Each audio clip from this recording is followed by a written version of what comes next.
Bien.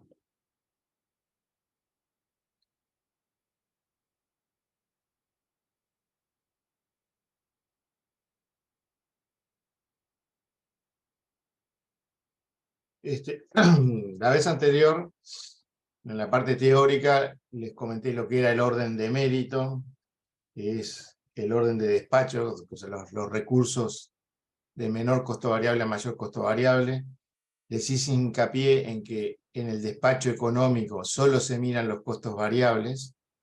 Eso tiene que ver con que las inversiones en generación son inversiones que toman un año o dos, o sea, casi siempre más de 2 años en concretarse, en lograr hacerse y estar operativa desde que se empieza un proyecto, y que el costo de desmantelamiento y llevarse la planta generadora es alto. Entonces no es opción de quien instala algo decir, como no cubro los costos fijos, me voy. O sea, esa es la diferencia de repente con otros productos que uno puede tener, mercados de otros productos, donde quien invierte, cuando ya no le es conveniente el juego, digamos, tiene la opción de levantarse y irse. O sea, es en los lugares donde las inversiones son intensivas en capital y con plazos y riesgos de construcción elevados, al final, después de instalado, lo que cuentan son solo los costos variables. Entonces, el despacho energético se hace solo por los costos variables para optimizar y no quemar combustible, porque si no más o no, no entrar en dilapidar recursos cuando ya está todo instalado. Entonces, separábamos por eso bien clarito entre lo que son los costos fijos y los costos variables. Los costos fijos también expresados en dólares por megavatio hora, pero no con el concepto de megavatio hora entregado de energía, sino con el concepto de megavatio hora puesto a disposición. ¿Tá? Entonces, eso era la forma de expresar los costos fijos, y los costos variables en dólares por megavatio hora entregado, obviamente. Hoy vamos a hablar un poquito sobre otra dimensión teórica, que es la operación óptima de un sistema dinámico. ¿tá?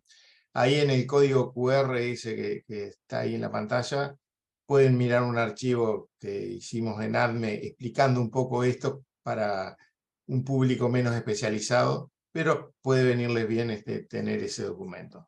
Entonces, lo que vamos a hablar ahora es, en definitiva, bueno, tengo un sistema dinámico. ¿Qué significa eso? ¿Tá? ¿Y cuál es la operación óptima de ese sistema? Digo que tengo un sistema dinámico cuando lo que yo hago hoy impacta en el futuro, o sea, condiciona mis opciones de futuro de qué hacer. O lo que hice en el pasado me condiciona lo que puedo hacer hoy. Es lo mismo, o sea, cuando hay una vinculación temporal. Un sistema es estático, con esta clasificación de teoría de control, o sea, es dinámico o estático, si en realidad en todo momento puedo tomar decisiones libres de condicionar futuras decisiones. ¿tá? En el ejemplo nuestro bien clarito, es si yo hoy turbino agua de un embalse, le estoy sacando agua al futuro. ¿tá? Y entre lo que vimos la vez anterior es que al final el óptimo está en un equilibrio, que tengo que estar mirando las consecuencias sobre el futuro de mis acciones, valorándolas en dólares por algo, cuántos dólares me cuesta esto, y mirando el beneficio presente. O al revés, si dejo agua embalsada, que la estoy en definitiva transportando al futuro, bueno, encarezco el presente, pero si lo que ahorro en el futuro es más grande, me conviene hacer eso. Entonces hay una competencia en el tiempo, no solo en el recurso más barato hoy, sino las consecuencias del futuro. ¿Cómo llegamos a formalizar eso en ecuaciones que sean resolubles y que está hecho en la plataforma SIMC adentro? Bueno, la forma de representar eso es la clásica de teoría de control, de definir lo que se llama el estado del sistema, que no es otra cosa que la información, el conjunto de información, que lo represento como un vector de variables, como está ahí en la pantalla, X, que me captura de alguna manera todo lo que es relevante para el cálculo de aquí en más de mi política de operación, de todo, del sistema del pasado. O sea, es el estado, y el estado teóricamente imagínenselo como la posición en el universo del sistema, o sea, dónde está el puntito que me representa el sistema. Pero en definitiva lo que importa de eso es que si yo conozco el estado, conozco todo lo que me es relevante del pasado del sistema, ¿tá? Porque eso es donde está hoy el sistema, y lo diferencia de otro punto posible es de dónde vino. O sea, el estado me representa lo que me importa del sistema y tiene capturada la información del pasado del sistema que me importa. En un sistema con embalses, y lo único que me importa es cuánta agua hay embalsada, no me importa si llovió ayer o antes de ayer para tener el agua que tengo, lo que me importa es cuánto hay. Entonces, el ejemplo de ese un sistema con embalse, acá X1 podría ser el embalse de una central, X2 el de otra, cosas así. Si hay bancos de batería, un X de eso sería cuánta energía tengo en el banco de batería. Lo más directo siempre es que los reservorios de energía, las variables de estado sean cuánta energía hay almacenada. Eso es lo más sencillo, lo más simple. Hay otras variables de estado que importan. Por ejemplo, poner en funcionamiento el ciclo combinado y arrancarlo significa pasar como 11 horas en procesos de arranque. En qué lugar estoy de esas 11 horas me condiciona que puedo hacer a la siguiente. Entonces, si yo voy a mirar con detalle horario, el estado de cómo está la purga del circuito de vapor o la temperatura de la turbina de vapor para saber qué carga puede tomar, eso es un estado del sistema. Con esto ya les queda claro que depende con el detalle temporal que yo vaya a mirar, a observar o a simular el sistema, depende las variables de estado que voy a considerar que me importan. Les pongo otro ejemplo. Si yo en este momento miro el campo de velocidades de viento en todos los parques eólicos del país, yo les diría que para lo que va a pasar en la siguiente hora, eso es información de estado. O sea, me determina, me condiciona mucho cuál va a ser el viento en la siguiente hora y entonces la producción eólica en la siguiente hora. Ahora imagínense que yo voy a usar todo mirando un paso de tiempo, no sé, semanal. ¿Cuál es el campo de velocidades ahora en el país? No me condiciona mucho qué es lo que va a pasar dentro de una semana. Entonces desaparece esa información como variable de estado. Con esto lo que les estoy diciendo es, las variables de estado son acorde a aquello que nosotros vamos a considerar como que nos importa o no nos importa. Cuando algo lo despreciamos como la velocidad del viento hoy para lo que va a pasar dentro de una semana, no es que eso en realidad no sea una variable de estado del sistema, es que del modelo que nosotros vamos a usar del sistema, de lo que vamos a usar para pensar, eso no constituye información útil, ¿tá? Entonces va a pasar a ser una más de las variables aleatorias que hay ahí adentro porque no la consideramos como variable de estado, ¿tá? Entonces, la definición de qué es y qué no es estado, van a ver que depende mucho del detalle que nosotros le vamos a poner y de las variables que nosotros queramos considerar para condicionar la operación, ¿tá? Bueno, concepto de vector de estado, les tiene que haber quedado claro, es el vector con la información de lo que captura todo el pasado del sistema que a mí me importa para la operación de aquí en más con el modelo de operación que vaya a usar. ¿Cómo es lo clásico en control? Es tener un diagramita, una caja que es el estado, perdón, que es el sistema, y diferenciar las entradas del sistema entre las entradas que yo no controlo, el vector este RDT, son entradas que no controlo. Por ejemplo, en el sistema uruguayo, el precio del barril de petróleo no lo va a cambiar Uruguay, ¿tá? Cuánto llovió en la cuenca de un embalse no lo va a cambiar Uruguay. Entonces, no es algo controlable, es algo exógeno que me ataca mi sistema. O sea, esta cajita, imagínensela como el sistema, como una carreta que ustedes están manejando, y a la carreta esa le llueven cosas que no controla, eso viene por el lado RDT, y el vector de control UDT, que es el vector que ustedes, que son el controlador de la carreta, el que va manejando la carreta, es el que tienen la capacidad de acción, ¿tá? Típicamente esto es cuánto despachan de cada central, si despachan una interconexión, si empezaron el arranque de un ciclo, cosas de ese estilo. O sea, cuáles son las acciones de control. ¿Tá? Entonces, esto es el vector de acciones o de decisiones de ustedes, y esto es lo que ustedes no controlan. ¿Tá? Generalmente se llama RDT porque viene de random, porque generalmente acá está todo lo aleatorio, pero no necesariamente tiene por qué ser aleatorio. Puede ser simplemente, no, es determinístico, pero yo no tengo ningún poder sobre eso y me viene condicionado de afuera. Entonces, la idea es cómo vamos a hacer para mover esta caja, que es el sistema. Imagínense ustedes en una carreta, es mover la carreta por el mejor camino, el mejor camino. Para eso lo primero es qué ecuaciones tenemos de esto. Entonces, tener las ecuaciones de eso es poder tener cómo varía la derivada del estado, o sea, el x punto, sería la derivada del estado, como una función del estado en todo momento y de las entradas controlables, no controlables, y del tiempo. Ven que acá aparece el tiempo. Los que hicieron teoría de control están muy acostumbrados a los sistemas lineales invariantes en el tiempo. Bueno, aquí estamos hablando, no, esto es un sistema no lineal y variante en el tiempo. Por eso aparece la T acá al final. ¿Tá? ¿Y por qué es variante en el tiempo? Y bueno, la demanda va creciendo, las máquinas se vuelven obsoletas, se retiran, vienen nuevas tecnologías, se instalan. Entonces, la ecuación es algo que puede ir cambiando en el tiempo porque la estructura del sistema va cambiando. Es altamente no lineal, porque por ejemplo un embalse menos de 0 volumen embalsado no puede tener, y cuando llega a cierta cota es imposible no abrir el vertedero y tirar todo, se nos rompe la represa. Entonces, tiene saturaciones claras, el sistema no es lineal. Bueno, obtener esta ecuación, o sea, obtener la ecuación de evolución de estado, que como nosotros vamos a estar usando tiempo discretos, pasos de tiempo, en vez de ser x punto, acá dirá x sub k más 1, o sea, el estado al inicio del paso siguiente como función del estado al inicio de este paso x sub k y de las variables dentro del paso. Y en vez de t vamos a usar k. ¿Tá? O sea, vamos a hablar de tiempo discreto.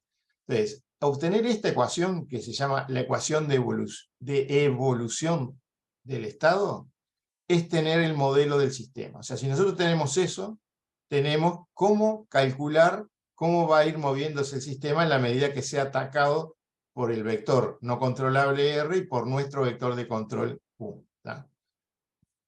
Eso es importante. Además, podría tener alguna forma de calcular variables auxiliares, que es eso que está puesto acá, que, por ejemplo, cuál fue el costo incurrido en el paso de tiempo. O sea, podría tener funciones auxiliares. Por ejemplo, bueno, a ver, en función del estado de U, de R, lo que pasó en el paso de tiempo, sé cómo evolucionó el sistema, eso me permite seguir hacia adelante, es la primera ecuación.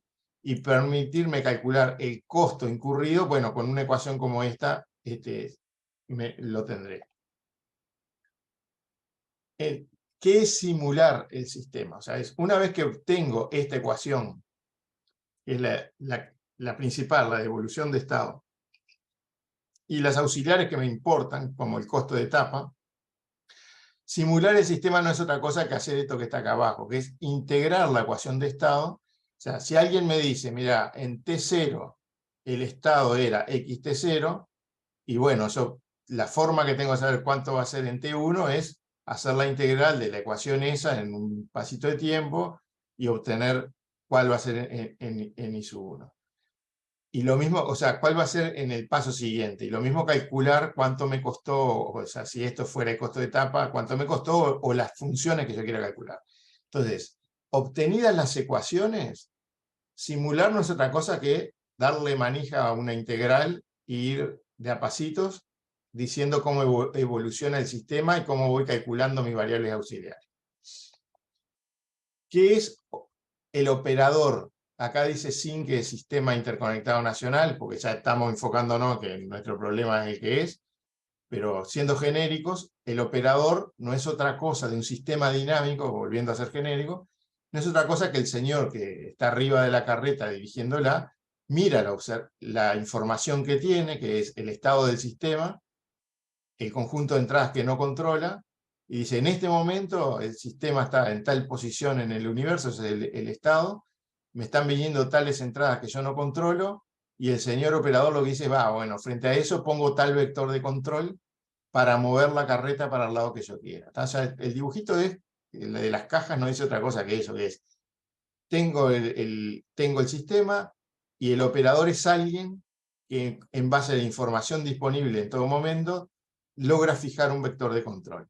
Este señor, para hacer eso, tiene una función, un mapeo, entre que si tienen la entrada el R y el X, el I no es necesario porque se calcula parte de eso, el R y el X, fija el vector U. ¿tá? Esa función es lo que vamos a llamar política de operación. ¿tá? Es simplemente el conjunto de criterios con que si tiene la información del estado y de las entradas que no controla, fija el control. ¿tá? O sea, mírenlo como una función, un mapeo del espacio de X por R en U, si quieren, pero en palabras lo que importa es, tengo la información de dónde está el sistema, de las entradas que yo no controlo, y tengo los criterios para fijar el vector de control. Entonces tengo una política de operación. ¿tá? Ejemplo de un sistema con una variable de estado. Tengo un embalse, la turbina de agua, el generador, y esto genera una P hacia afuera. De esto lo que les quiero mostrar es que yo agarré una porcioncita del sistema, que es una central hidráulica con embalse, y quiero mostrarle que aquí puedo plantear unas ecuaciones que después, cuando empecemos a ver cómo se arma la ecuación de todo el sistema, van a ver que estos pequeños bloquecitos que uno puede hacer, pequeños modelos de las partes, se pueden integrar todas juntas en una única ecuación. ¿tá? Entonces, vamos a agarrar esta central y decir, bueno, ¿cuáles son las variables que yo no controlo? Y en principio, cuánto llueve me viene es un aporte que no controlo. ¿Qué puedo hacer yo para controlar? Puedo abrir el vertedero y tirar por acá, o sea, esto lo podría decir que lo controlo yo. Y cuánto turbino también podría decir que lo controlo. Entonces, estas dos serían variables del vector U de control. Esta sería una variable del vector R. ¿Y cuánto hay acá embalsado? Pónganle el volumen embalsado como variable de estado. Me está diciendo, puedo calcular con eso cuánta energía hay, o sea, lo que me importa es cuánta agua hay ahí, entonces puedo calcular. ¿Cuál sería la ecuación de evolución de estado? Y bueno, no es otra cosa que esto, que la derivada del volumen, o sea, del estado, es lo que le entre, que es el aporte, menos lo que salga. O sea que aquí es R, la única R que tengo, R de 1, y esto es, si turbinado es U1 y el otro es U2, sería menos U1 menos U2. O sea, simplemente lo que le quiero mostrar aquí es que construimos la ecuación de evolución de estado como una F de X, de R, de U y del tiempo. En este caso el tiempo no importa, porque la ecuación esta se cumple siempre. Esto sujeto a que el volumen está entre 0 y el volumen máximo. ¿tá? O sea, está limitado, no puede ser cualquier cosa. Entonces, es una ecuación que así vista es lineal, pero en realidad como está sujeto a esto, pierde la linealidad cuando le pasan alguna cosa. Como variable auxiliar, aquí tienen la potencia inyectada en el sistema, que es el salto que tenga desde donde libera el caudal hasta la altura del lago, por la densidad del agua, por la gravedad, por el rendimiento del grupo de turbina generador, por el caudal turbinado. De ahí tienen un ejemplito de cómo construir la ecuación de evolución de estado y un cálculo auxiliar también. En definitiva todo se termina calculando en función del estado X, de las variables no controlables R y del vector de control U, y del tiempo. En este ejemplo, el tiempo no importa. Un sistema sin variable de estado. Supónganse que ustedes no tienen problemas de almacenes de combustibles o cosas así, que simplemente tienen un motor con un combustible de gasoil infinito que siempre le pueden comprar a ANCAP y tener ahí. Entonces, eso no tendría estado a los efectos de nuestro problema de operar el sistema, porque siempre podríamos en todo momento prender el motor y generar, y simplemente tengo una variable, o sea, no tengo ecuación de evolución de estado porque no hay estado, y calcular la P, bueno, y es el rendimiento por el poder calorífico inferior por el caudal de combustible que le inyecto. Entonces es un ejemplo parte del sistema que no tiene estado. El tema de nosotros no vamos a trabajar con el tiempo como una variable continua, sino que vamos a trabajar con el tiempo como una variable discreta. Entonces vamos a definir, o sea, todo esto sigue siendo introducción al lenguaje de lo que vamos a estar usando, es horizonte de tiempo, es la ventana de tiempo que nos interesa observar el sistema, o sea, en este caso sería esto, ¿tá? Y paso de tiempo es los pasitos de tiempo iguales, semanas, días, horas, ¿tá? En lo que decidimos subdividir el horizonte para tener observaciones en esos pasos de tiempo, ¿tá? Lo primero que siempre se tiene que cumplir en todo instante, en todo momento, que el balance energético en cualquier lugar, todo lo que inyectamos en un nodo se tiene que extraer del nodo, ¿no? O sea, eso se tiene que cumplir por todos lados. Bueno, los balances los vamos a estar haciendo por paso de tiempo, y dentro de los pasos de tiempo van a estar lo de dividir en postes, ¿tá? Que son grupos de horas dentro del paso de tiempo, para asegurar el balance por grupos de horas, ¿tá? O sea, esa complejidad de los postes ya las introdujimos el otro día, Jimena les estuvo hablando de eso también. Vamos a volver un poquito sobre eso para que quede bien claro qué es el ecuacionado que se está haciendo adentro del SimC. Bueno, los generadores son, llamamos actores, como ya se los dijo Jimena, a todos los posibles, todas las posibles cosas que pueden intercambiar energía en el sistema y que nos importan para el despacho energético. Esos son actores, ¿tá? Entre los actores diferenciamos entre los generadores y las demandas, los arcos y los nodos. Hay actores de red, que son arcos y nodos, y hay actores que son generadores y demandas, ¿tá? Y los generadores y demandas tienen que estar conectados a algún nodo. Los arcos, que van de nodo a nodo, también están conectados a los nodos, son los que unen los nodos. Los generadores se suelen clasificar según el tipo de tecnología en térmicos, ¿tá? Por generador térmico siempre se entiende algo que tiene un ciclo en algún lugar donde expande algo y se está usando la energía cinética de sea vapor, sea aire, sea lo que sea, la energía cinética en una turbina para arrastrar una turbina que arrastra un eje que tiene un generador, ¿tá? Por ejemplo, las turbinas de ciclo abierto, que las de avión, esas están quemando combustible con aire, expandiendo el aire que pasa por una turbina y arrastra el generador.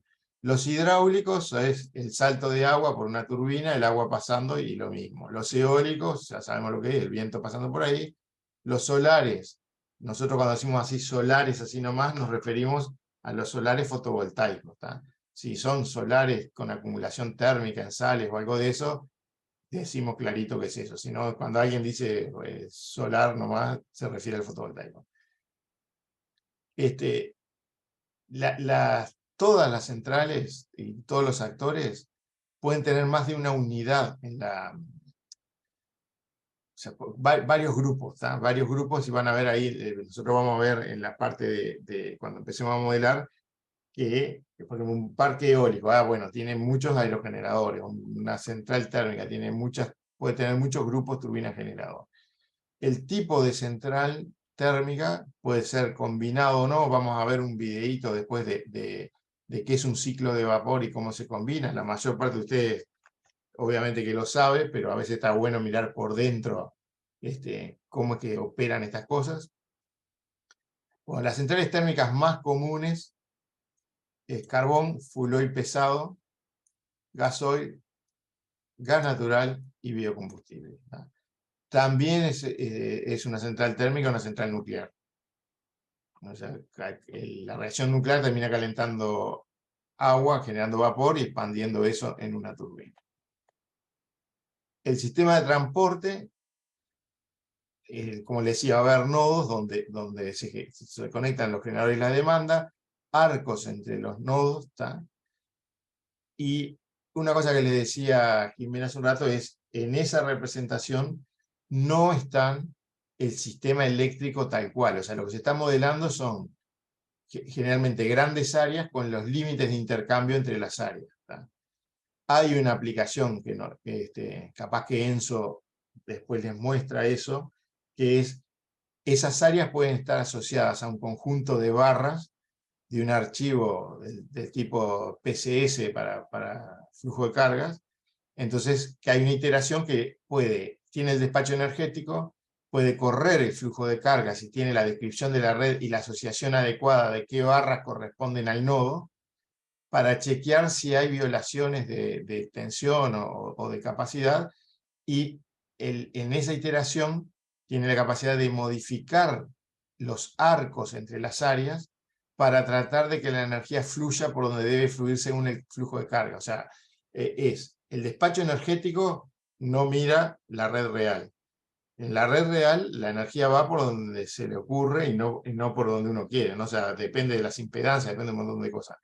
Entonces, esto tiene algo que permite iterar entre la red real y la descripción que uno dio simplificada. Imagínenselo así, como los nodos, grandes áreas, límites de intercambio entre las áreas que representan el corte de todas las líneas que hay entre dos áreas, y lo que termina haciendo esto es que si por algún lugar fluye más de lo que debería fluir y aprieta limitando el arco entre las áreas para hacer que tenga que ir por otro lado. O sea, intenta compatibilizar el despacho energético con el despacho posible eléctrico. Eso no sé con qué profundidad, si Enzo va a mostrarles algo. O sea, no es el objetivo de este curso el entrar en la realimentación con el despacho eléctrico, pero está bueno por lo menos tener una pantallazo. A nuestro nivel, es el segundo párrafo que dice ahí, nos bastará con definir barras virtuales de conexión donde resumimos los grandes centros de cargas y arcos entre las barras que representan la capacidad de transporte y sus pérdidas entre dichas barras. O sea, la representación es del estilo ese que está ahí, donde definimos un nodo, generadores conectados al nodo, demandas conectadas a este nodo, arcos en un sentido o en otro, y generadores y demandas. Y estos arcos uno le puede fijar el límite de intercambio, o sea, la potencia máxima, por poste, podrían ser diferentes en un poste que en otro, y un peaje y un rendimiento, ¿no? Es eso. ¿Qué es hacer el despacho del sistema? Ya lo hablamos varias veces, es decidir cuál es el vector de control U, agregándole ahora es decidir cuál es el vector de control U. Es hacer el orden de mérito, ver qué es lo que hay que despachar en cada lugar, y simplemente despachar. Eso del orden de mérito se dan cuenta que es una simplificación. En la realidad, si uno tiene nodos distintos, límites de intercambio, no existe un orden de mérito que se pueda aplicar en todos lados. O sea, hay que ver los límites de intercambio, hay que ver qué pasa bueno, y surgirá el óptimo. Sí, Felipe, adelante. Sí, buen día, Rubén. ¿Qué tal? Una pregunta ahí en el tema del arco, no sé si se puede volver en la lámina anterior. Ahí, ¿cómo se limita el intercambio entre los nodos? ¿Es netamente monetario la No, restricción? tiene los parámetros del arco, son la potencia máxima por poste. Entonces, cambiando eso, uno puede limitar, no, más de 100 megas, no, por ejemplo. El peaje, que pueden ponerlo en cero, pueden ponerle, no, para pasar por acá, $30, $40, ¿no? O sea, se puede poner un peaje. Permite elegir si el peaje se tiene en cuenta o no para el despacho. Generalmente, cuando estamos hablando del sistema de transporte de un país, los peajes no se tienen en cuenta para el despacho, y porque, de vuelta, en realidad están remunerando costos fijos, no costos variables, están remunerando el costo de tener la línea operativa. Pero cuando son entre países se suele poner algo del peaje como incorporado en el costo variable, porque de hecho cuando nosotros exportamos a Brasil o cuando importamos, en ese momento, además del cargo por energía, tenemos un cargo por uso de redes. Que si no, entonces, para nosotros es un variable. De ahí el tema del peaje es otra forma de restringir. O sea, si yo pongo un peaje alto y le dije que lo considerara para el despacho, no va a querer pasar por ese arco. Entonces, el optimizador cuando empieza a hacer las cuentas dice, ojo que si transito por ahí, me cobra. ¿Tá? Entonces, tiene eso y tiene el rendimiento del arco para representar las pérdidas. Como es simplificado esto, el rendimiento es una constante, no depende con el cuadrado de la potencia como debiera ser. ¿Tá? O sea, después vamos a ver que hay algunas formas de hacer eso, de representar que a mayor intercambio, mayores pérdidas. Si fuera necesario representarlo, hay algunas formas de hacerlo. ¿tá? No sé, Felipe, si con eso quedó contestado. Sí, sí, está. Gracias. Bueno, sí. Bien. El concepto de costo futuro. Yo ya les dije, el costo futuro, mírenlo como tengo el sistema, tengo una política de operación, puedo entonces simular y saber cómo me va a ir de aquí en más. Y el costo futuro, en inglés a veces le dicen the cost to go, el costo de ir, digamos, es el valor presente de los costos futuros en los que voy a incurrir si sigo con mi política de operación. ¿tá? Entonces, tengo el estado del sistema en un punto, me pueden pasar muchas cosas a futuro, simulo todas esas cosas que me pueden pasar, o sea, no tengo una única trayectoria del futuro, tengo de repente 1000 posibles realizaciones, 1000 historias posibles del futuro, ¿tá? O sea, 1000 crónicas, y para cada una voy a poder simular y calcular, acá voy a gastar tanto de gasoil, voy a importar tanto, voy a ganar tanto por exportaciones, o sea que tengo un costo negativo, ingresos. Simulo todo eso, hago el valor presente y digo, esta crónica tiene tal costo futuro. Lo hago con 10.000 crónicas, o sea, con todo lo que me puede pasar, hago el promedio y tengo una buena estimación de mi valor, el valor esperado del valor presente de la operación futura. Eso es el costo futuro.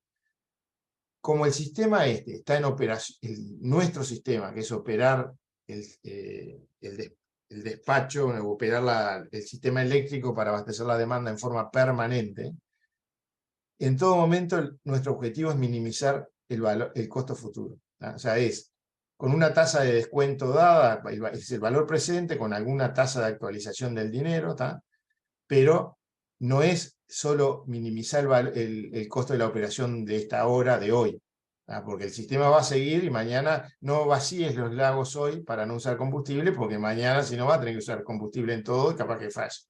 Entonces, el objetivo último es minimizar el costo futuro. Ese es el objetivo. Una política de operación va a ser mejor que otra si para el estado actual del sistema su costo futuro es menor que el de la otra. O sea, voy a mirar, por ejemplo, imagínense que tengo la posibilidad de poner dos políticas de operación con dos operadores, uno con cada una, los dejo optimizar, simular, miro los costos futuros y digo, no, me quedo con el que dio menos, por alguna razón de su política de operación es mala. Entonces, eso, la función objetivo de nuestro problema de optimización es minimizar el costo futuro, y en definitiva, la etapa de optimización es encontrar la política de operación que minimiza el costo futuro. Puede haber muchas, es encontrar una que sea mínima, que dé mínimo. ¿tá? Capaz que hay dos que dan el mínimo, pero no importa, o sea, dame una de las que todas las demás son iguales o superiores en costo futuro. O sea, el objetivo de la operación del despacho es minimizar el costo futuro. Si no hubiera Perdón, estado, entonces como no condiciona el futuro por lo que haga hoy, es simplemente minimizar el costo de la etapa de este paso de tiempo. ¿tá? Como hay estado, no es eso y tengo que mirar qué me pasa hacia adelante. El ejemplo del despacho sin estado, creo que fue lo que les introdujo Jimena. Bueno, tengo dos centrales, una de 80 megavatios, otra a $110 el megavatio hora, otra de 110 megavatios a $200 el megavatio hora, un costo de déficit de $400 el megavatio hora, y según la demanda, acá es muy sencillo cómo voy a despachar, ¿no? Siempre que pueda voy a despachar la que es más barata de costo variable, o sea, hasta 80 megavatios puedo usar esta. Si tengo que dar más de 80 megavatios, tengo que usaré esta. Y si tengo que dar más de 190, que es la suma de estos dos, voy a tener que despachar falla. O sea, no la demanda variable entre 9.9 y 200 megavatios, lo que va a pasar es eso. El orden de mérito, o la curva de oferta y el marginal, en este ejemplo sería esto, o sea, los primeros 80 megavatios, $110, después los siguientes 110 megavatios a $200, y después viene la falla a $400. O sea, esto es un ejemplo solo sencillo para que vean, mirá, en el caso este que no hay estado, y lo resuelvo con un gráfico a ojo, no preciso nada complicado. El tema del despacho horario. Imaginen, o sea, aquí lo que es una demanda que va variando entre los valores esos que decía ahí, y bueno, según la hora, es simplemente usar esta curva, va a decir quién despacho. Despacho el C1, si me da por arriba tengo que despachar, de 80 megas tengo que despachar el C2, y así y así sucesivamente. En esta hora no me dio con los dos, tuve que despachar falla. ¿Está? Ese sería el despacho horario con un sistema como ese que no tiene variable de estado. Ahora vamos a repasar un poquito el tema de las bandas horarias, postes o patamares, como lo quieren llamar.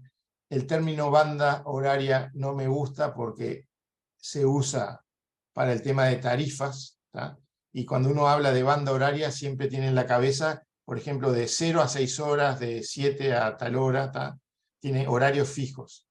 Bueno, el concepto que estamos hablando acá de postes y patamares, o bandas horarias, pero de este estilo, no de las tarifas, no es ese el criterio, sino que aquí estamos hablando de grupos de horas que no necesariamente son consecutivas en el tiempo. O sea, estamos hablando que, por ejemplo, tomamos las horas de una semana y tomamos las 5 horas de mayor requerimiento de potencia y decimos, esto es el poste de punta o la banda horaria de punta o el patamar de carga pesada, como dicen en Brasil, para resolver el despacho energético.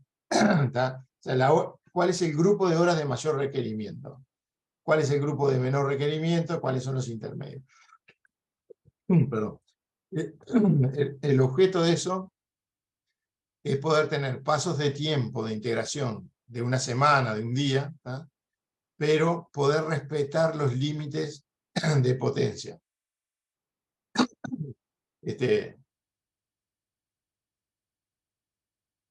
Por ejemplo, para dar la punta, yo preciso en este ejemplo anterior, si fuera a usar un paso diario, hacer un balance energético único diario, fíjense que les daría cualquier cosa, porque el promedio de la demanda aquí capaz que daba menos de 80 en promedio. Habría que ver si el área de esto entra acá, pero si yo tomo el promedio, o me da 80 o me da 80 y algo, entonces o lo cubría, podía decir que lo cubría todo con el generador 1, o un poquito del 2, pero nunca iba a ver que iba a haber falla. ¿Tá? El tema de que en realidad hay que cumplir con el balance de potencia en todas las horas, hace que, no, mira, acá te va a sobrar con el generador 1, pero ojo que acá no te da ni con el generador 2, terminás con esto. Entonces, supónganse que ustedes toman paso de tiempo diario para hacer la simulación, y que el ejemplo fuera van a decir, está bien, pero partilo por lo menos en 3 postes, uno para representar esto que es bajo requerimiento de potencia, otro para representar esto que es alto requerimiento de potencia, y el resto si querés poner el promedio porque no me importa, sé que me vas a dar algo que va a andar ahí en la vuelta. ¿Tá? Ya podría decir 3. Voy a estar representando bien los requerimientos de potencia, en el medio capaz que le estoy errando un poco al costo, porque me va a dar todo con el generador 1 y cuando en realidad va a precisar un poco el 2. Entonces capaz que lo quiero partir en más tramos. Generalmente lo que se hace es, si yo uso paso de tiempo, en este ejemplo es 24 horas diarias, y bueno, por lo menos lo parto en 4 postes, uno fino con pocas horas, o sea, un grupo de pocas horas para representar el mayor requerimiento, un grupo de pocas horas, pero generalmente un poco más ancho que aquel, para representar las horas de menor requerimiento, que suelen ser más chatas en la madrugada sobre todo, y después el resto del día de repente partirlo en dos grupos por dos requerimientos de potencia, ¿tá? Para resolver por separado. Esto imagínenselo, que cuando ustedes están diciendo que en tal nodo se tiene que cumplir el balance energético en el paso de tiempo, en realidad están desdoblando esa restricción de que la suma de las potencias tiene que dar 0 en 4 restricciones, una para cada grupo de horas, o cada poste. O sea, el nodo es como que tengan el nodo para el grupo horario 1, el nodo para el grupo horario 2, el nodo para el grupo horario 3. Y en cada uno se tiene que cumplir el balance de potencia. Bien. Supónganse esta demanda, que es una semana, que fuera así la demanda. ¿Cómo se construye el tema de los postes? Lo que se hace es, se ordenan todas las horas o sea, desordeno el paso de tiempo, las horas las voy a entreverar, de mayor a menor demanda, ¿tá? Ahí tienen el dibujo de cómo les quedaría esa. O sea, las 168 horas estas, yo las ordeno de mayor a menor, y obtengo esto. Esto es lo que se conoce como la curva monótona de carga, ¿tá? Y esto me permitiría a mí decir, bueno, yo quiero tomar, miro esto y digo, bueno, voy a tomar, si me dicen, usá solo 3 postes. Ah, bueno, mira, voy a usar uno con una potencia media del orden de 100 y algo de megavatios para representar esto, otro con una potencia que sea esto para representar que la energía sea la misma que la del grupo este, y otro con una potencia de aquí más o menos 60 megavatios, o sea que el área esta, el área de esta sea igual a esta para que sea el promedio, y voy a resolver con 3 potencias distintas, 3 demandas distintas, voy a estar resolviendo el problema de despacho. Rubén, tenés una consulta, capaz que es mejor que simplemente levanten el micrófono para hacer una consulta porque no se ve cuando estás haciendo la presentación y el docente no lo ve. Sí, hablen directamente. Rubén, Sí. sí, una consulta. Vos perdés la correlación temporal al pasarte a postes. En el caso de centrales que puedan tener un tiempo de arranque largo o que tengan un costo de arranque y parada, ¿cómo resolvés ese tema para que la representación, porque digo, vos terminás resolviendo un problema después lineal en el poste? ¿Cómo lo resolvés en esa distorsión que se Miren, introduce por... la cuestión es así. Efectivamente, imagínense el paso de tiempo una semana que estamos acá con el ejemplo, el reagrupar todo distinto es un desorden del tiempo dentro del paso de tiempo, ¿tá? El desorden del tiempo implica, o sea, y ahora piensen en la ecuación de evolución de estados que dice cómo evoluciona el estado con el tiempo. Es incompatible desordenar el tiempo con representar el estado, ¿tá? Entonces, todas las variables de estado, se sabe el estado al inicio del paso de tiempo y al final, pero no se puede hacer una evolución dentro del paso de tiempo si el paso de tiempo es largo y yo desordené las horas. El caso del ciclo combinado, el ejemplo del ciclo combinado que tengo dos maneras de tratarlo. En lo que es simulaciones de paso diario o más, está modelado como una máquina que si se prende por todo el día y no se puede apagar, entonces en todos los postes va a tener que soportar por lo menos el mínimo, ¿tá? De alguna manera uno ahí lo que está diciendo es, está bien, tiene un ciclo de arranque, yo puedo mirar de un día para el otro y saber si la preciso. Si el sistema decide arrancarla, le pongo la inflexibilidad de que no la puede apagar durante el día, ¿tá? Entonces tengo una manera, cuando veamos los modelos de máquinas que hay, van a ver que hay una que dice on-off por paso de tiempo. Esa, si se prende en todos los postes, entonces tiene que bancarse el mínimo que le hayamos puesto en todos los postes, y si se apaga en todos los postes, o sea, es por paso de tiempo. Hay otro modelo de máquina que es on-off por poste. Esas son las que son flexibles, como las turbinas de ciclo abierto, la puedo prender y apagar dentro de las horas de un paso de tiempo, entonces no me importa que me desordenaran el tiempo. Pero ahora supónganse que es, no, está bien, así en forma rústica modelaste entre flexibles e inflexibles. Pero yo quiero que tengas en cuenta que desde que tomo la decisión de prender el ciclo combinado, pasan 11 horas entre que purgan los circuitos de vapor, o sea, depende del estado de la temperatura de la turbovapor, de la turbina, si puede tomar carga o no. Ah, bueno, pero si querés todos esos detalles, no podés hacer una simulación de paso diario o de paso semanal. Tenés que ir a una simulación de paso horario, donde el estado del ciclo combinado pasa a estar representado. Y va a tener las horas de purga y la temperatura de la turbovapor como variables de estado. ¿tá? Entonces, si el detalle importa, tiene que estar representado como estado, y entonces el paso de tiempo no puede ser mayor que la variación que te interesa captar de la variable de estado. ¿tá? Porque no lo podés desordenar adentro del paso de tiempo. ¿tá?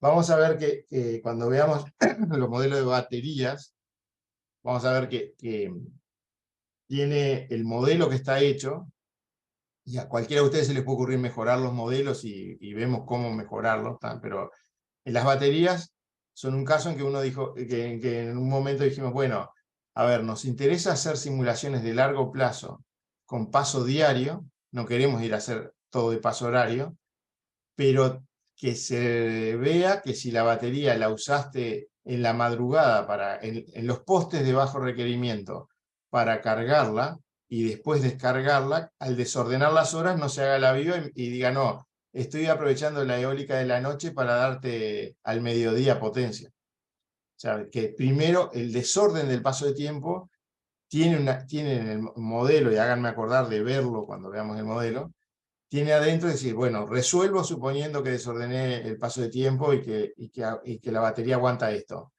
Pero después chequea si con el detalle horario subiendo y bajando, o sea, con lo que sucedió al desarmar el resultado de cada despacho, capaz que me voy a adelantar en una cosa que es, ¿cómo está armado todo esto? Que es, está armado así. Señores, cada uno de ustedes que es un actor sabe el modelo que tiene. ¿tá? Por eso les mostré que la hidráulica con embalses podía crear su propio modelo y tenerlo así, la térmica pura tenía su propio modelo. Entonces, esto está todo armado de una manera que cada modelo sabe las ecuaciones que tiene. Para resolver un paso de tiempo, se crea como una bandeja que dice, este es el problema general, en una canasta grande, y se le pasa la canasta a cada uno de los modelos y dice, ustedes carguen sus ecuaciones acá. Todos cargan sus ecuaciones, se resuelve, y después que se resuelve, se les pasa la canasta, pero con la solución. Cada uno toma los resultados para saber, en definitiva, cuál fue el vector U, el pedacito que le tocó a él, y cómo salió despachado. Y se les pregunta después si quieren otra iteración. ¿tá? O sea, alguien podría haber dicho, opa, yo dije tal cosa, pero en realidad, si el despacho es ese, no puedo, tengo que hacer tal cosa. Bueno, van a ver que el modelo de batería tiene algo que le dice, yo supuse que podía cargarme y descargarme de cualquier manera, pero en la resolución del paso de tiempo me obligaron a usar una carga que viene después en el tiempo por el desorden de las horas del tiempo, entonces lo que hace es pide iterar y restringe la potencia del rectificador, o sea, de lo que puede cargar, dice, no, la restringo a tanto que es lo que realmente yo puedo recibir antes de tal hora. ¿tá? Entonces, tiene ahí unas iteraciones para tratar de salvar eso. En el caso eso es en el caso del banco de batería. En el caso del ciclo combinado, la única forma de ir a representar bien los tiempos de arranque y las complicaciones de arranque es ir al modelo horario. Entonces ahí van bueno, simulo horario, optimizo horario, un poste, un paso de tiempo y ya no tengo el problema de los postes. ¿tá? Vamos a volver sobre este tema de quiero ir a horario o no quiero ir a horario, para después que hayamos visto un poco más todo, para mostrarles cuáles son los defectos que tiene ir todo a horario y por qué es necesario en algunas cosas mantener todavía pasos de tiempo diarios o semanales y que son mejor que el horario para algunas cosas. ¿tá? Entonces, esto yo espero poder transmitirles adecuadamente, que esto es una lucha todo el tiempo de cuánto simplificar para poder calcular y hacer. ¿tá? O sea, yo les empecé con una figura al principio que les decía, ¿por qué un modelo? ¿tá? Y que era una abstracción de la realidad y que les permitía pensar sobre la realidad. Si ustedes el modelo lo hacen con el detalle máximo siempre, no les va a servir para nada, ¿tá? O sea, al final del día entonces es la realidad, ¿para qué querés el modelo? Esto como herramienta tiene alguna gracia en el sentido en que logran hacer simplificaciones que le permiten representar y explicar lo que a ustedes les importa con el mínimo grado de detalle posible. O sea, el modelo va a ser mejor cuanto logre explicar las causas y consecuencias de lo que ven, de lo que observan, con la menor cantidad de parámetros y complejidad posible. Ese es el mejor modelo, ¿tá? Porque es el que les permite captar las relaciones de las cosas. Bueno, en definitiva, a la pregunta era, ¿qué pasa con el estado y el paso de tiempo? Es incompatible, un estado por poste no es posible, ¿tá? Porque cada poste es un grupo de horas que es un desorden, son grupos que no están consecutivos en el tiempo, y el estado, por definición, que viene de una ecuación de evolución de estados, tiene continuidad en el tiempo, ¿tá? Tiene que tener continuidad en el tiempo. Entonces, el estado es incompatible con tener una descripción por poste.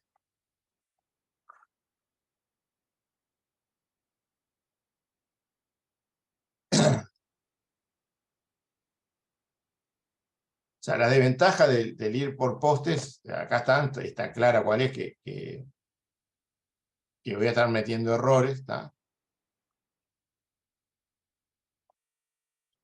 Y no es y no es posible tener en cuenta los detalles de arranque y parada, es lo que ya hablamos.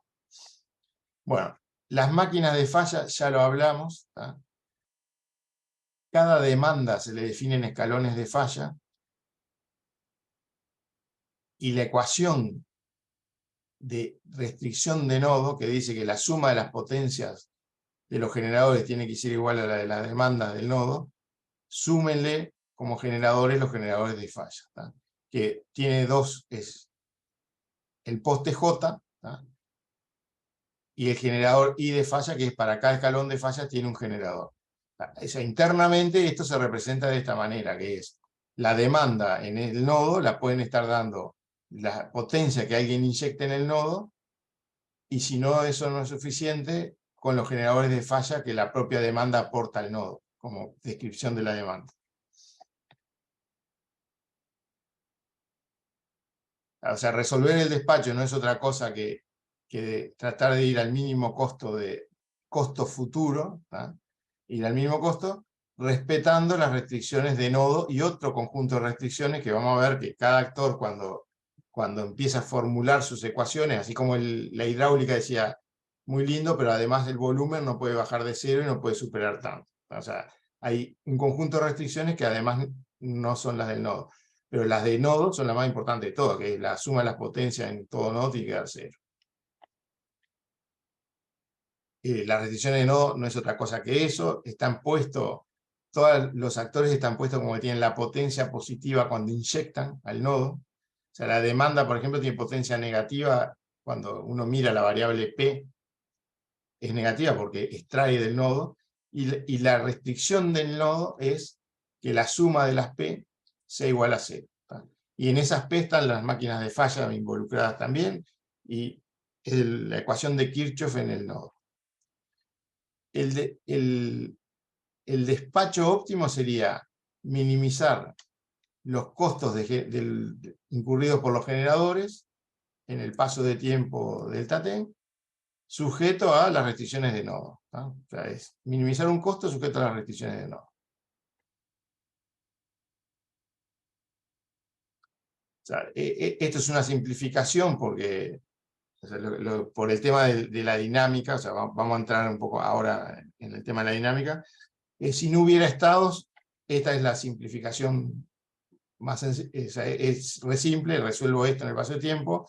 Al aparecer estados me va a aparecer acá como un costo sumando la afectación del futuro por mis decisiones. O sea, a esto le falta la parte dinámica. Bueno, el modelo de central térmica, más sencillo de todos, es este, no tiene estado. y va entre 0 y una potencia máxima, y simplemente un costo variable incremental.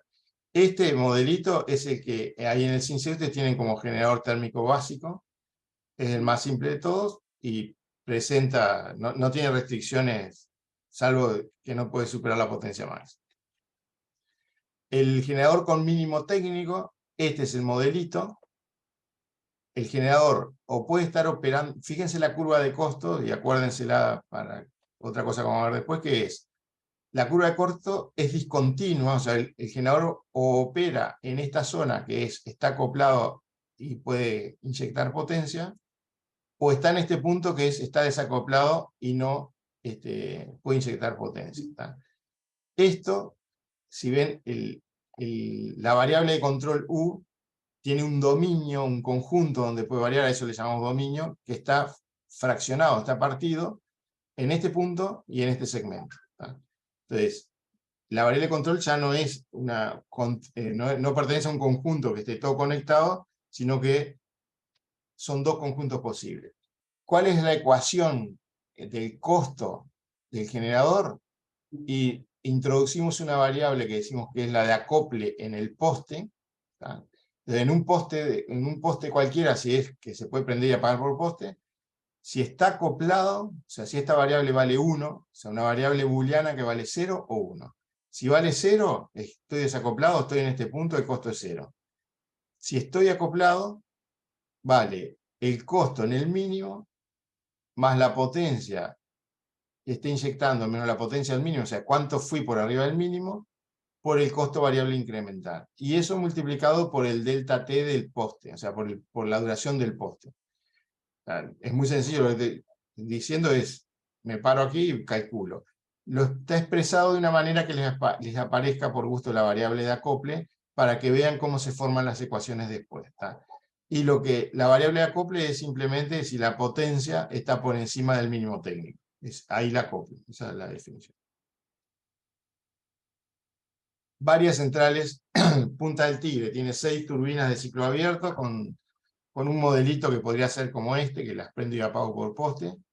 Tienen un mínimo técnico, o sea, no pueden operar en forma estable por debajo de determinada potencia. O sea, ustedes no pueden agarrar una máquina de 58 megas como es esto y decirle genera, no sé, medio megavatio. O sea, es inestable la máquina, no tiene sentido hacerla generar tan poquito. Entonces, hay un mínimo técnico de operación segura, la máquina tiene que estar de aquí para arriba. Entonces imaginemos una central con varias de esas máquinas todas iguales. Y acá tengo la curva de costos. ¿Tá? Ahí la variable de acople, A sub J, en vez de valer 0, 1, vale 0, 1, 2, 3, o sea, según cuántas tenga acopladas. ¿Tá? Y acá vamos a hacer un pequeño ejercicio de pensar, bueno, si la demanda está por aquí, obviamente despacho una sola máquina y tengo este costo variable. Dar un megavatio más me significa un megavatio más por el incremental de la máquina, o sea, por el variable incremental. Entonces, si tengo que seguir aumentando la demanda, voy a seguir dando con esta máquina, con el costo variable incremental, que es más bajo que prender otra máquina. Si la demanda estuviera por acá, no tengo solución. O sea, con las unidades de esta central, no puedo dar tan poca potencia, tendré que recurrir a otra cosa. Ahora quiero que observen una cosa que pasa cuando estoy a la potencia máxima de la primera unidad, pero quiero dar un poquito más. ¿Tá? Prender la otra, dejar esta al máximo y prender la otra unidad no me da solución porque a esta no le puedo despachar tan poquito. La solución no es otra que retroceder la primera unidad en el equivalente al mínimo técnico de la segunda y arrancar la segunda unidad a partir de acá. ¿Tá? O sea, estaría arrancando así. Entonces, retrocedo una unidad, o sea, le saco potencia a una de las unidades para hacer el margen para que entre la otra en el mismo técnico. Una vez que entra la otra, empiezo a tomar carga de vuelta con esta, o sea, la voy arrastrando. En definitiva, termino llegando hasta este punto. ¿No? O sea, vuelvo a tomar la carga con esta y terminé haciendo que quede en este punto. O sea, si la demanda fuera esta, ¿no? Si la demanda me queda aquí, voy a dejar esta máquina reducida y esta otra funcionando en el mínimo técnico. Empieza a aumentar la demanda y empiezo a tomar carga con la máquina que dejé margen.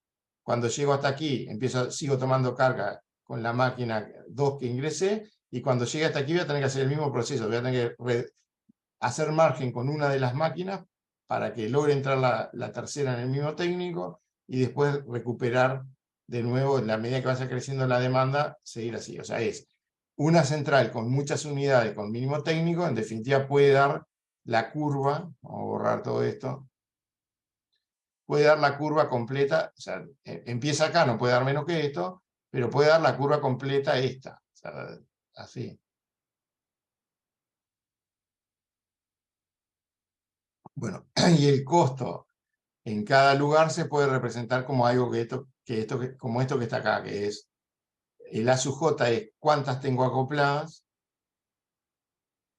y esa cantidad de mínimos técnicos por A sub J más el costo variable incremental por la cantidad de acopladas.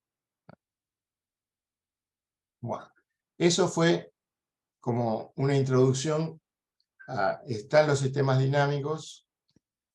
Déjenme ver la hora por las dudas, porque como no... Están los sistemas dinámicos.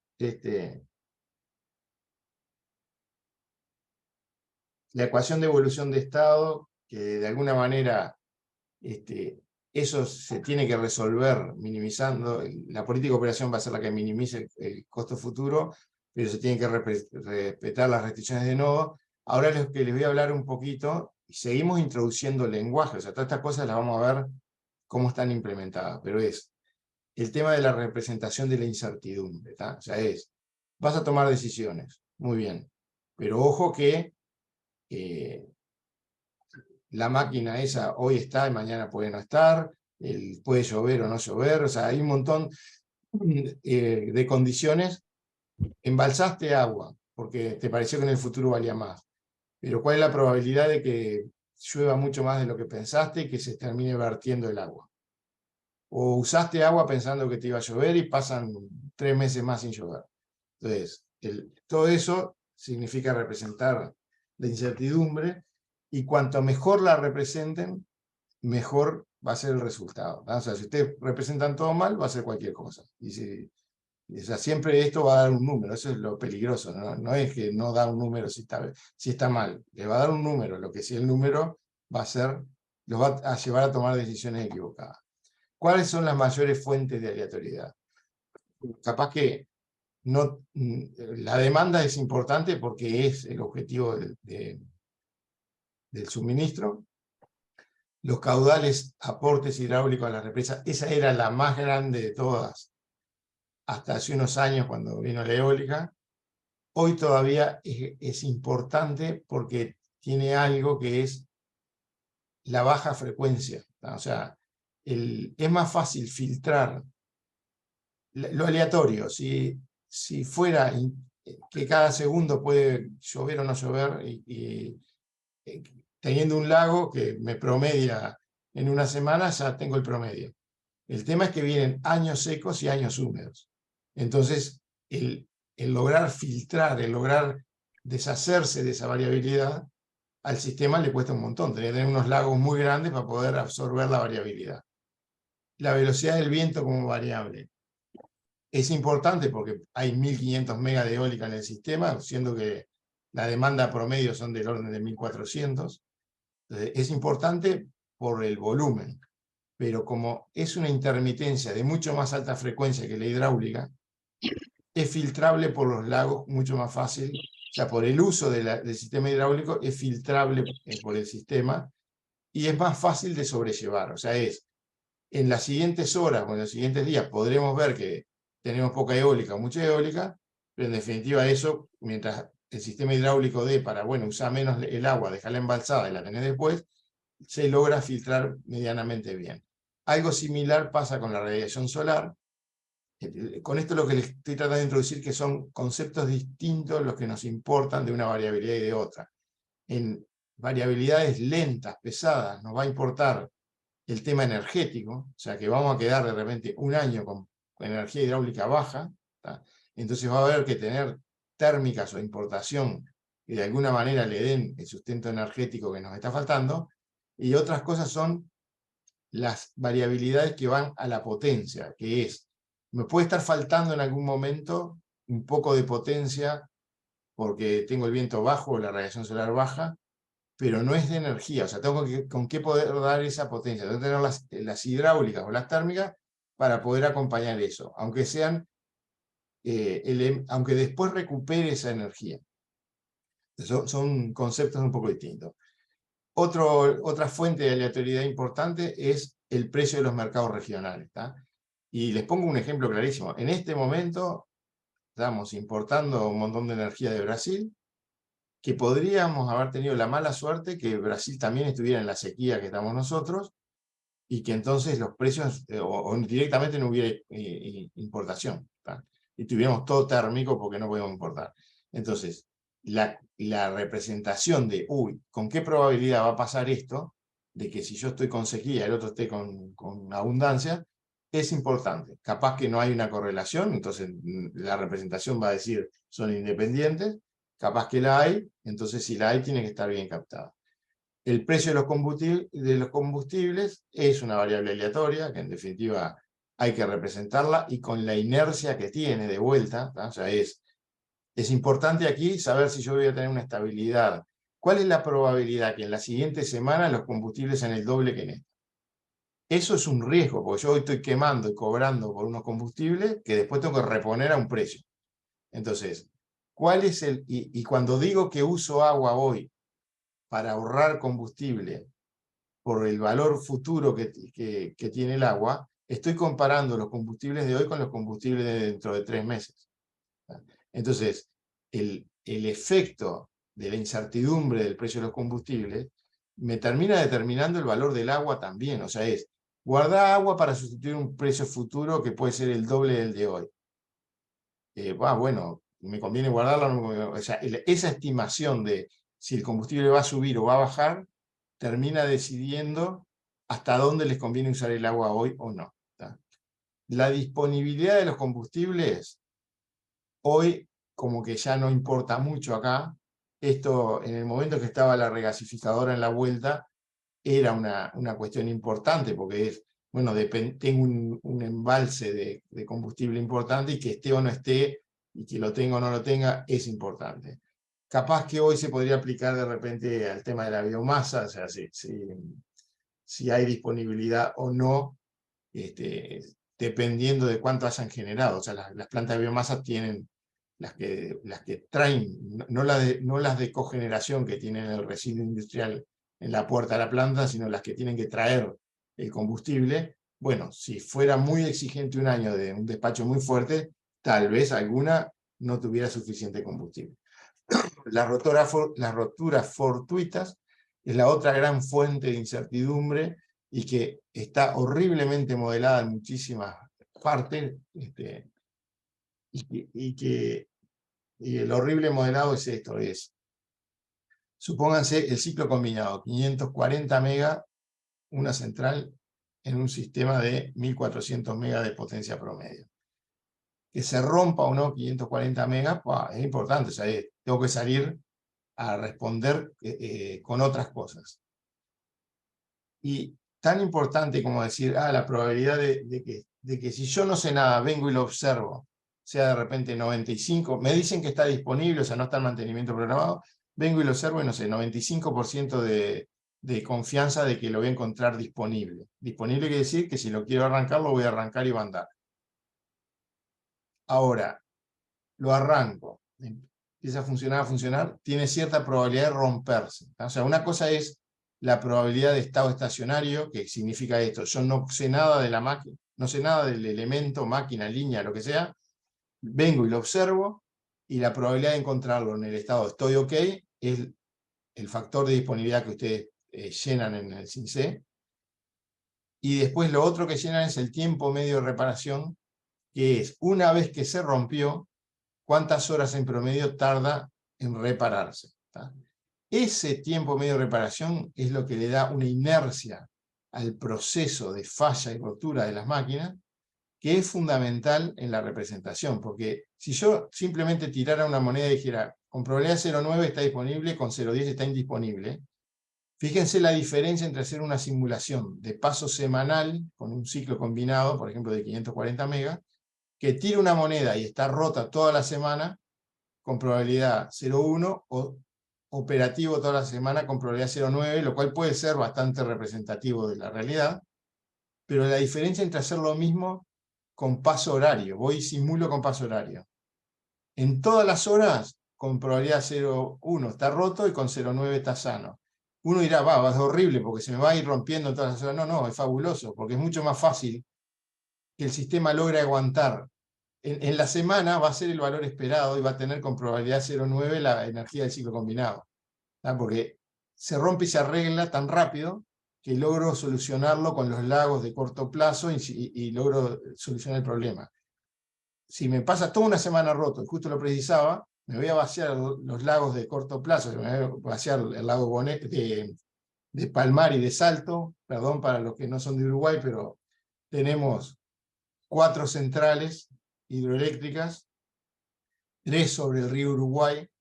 La primera del río Uruguay, o sea, la más alta en la cadena, tiene un embalse como de 3 meses. Río Negro, Río Negro. Río Negro, sí. 3 sobre el Río Negro. La primera, que es la central del Rincón de Bonete, tiene un embalse como de 3 meses. Aguas Abajo tiene una que no tiene embalse, que se llama Baigorria. Entonces, esas 2 centrales son como una única central con un embalse de 3 meses. Y aguas abajo de eso tienen, y eso suma más o menos unos como 200 y algo de megavatios. 40. 240 megavatios. Y aguas abajo de eso tienen otra central con un embalse que logra, que lo vacían aproximadamente en unos 15 días de turbinado, 10 días de turbinado a pleno, ¿tá? O sea, con 300 megavatios.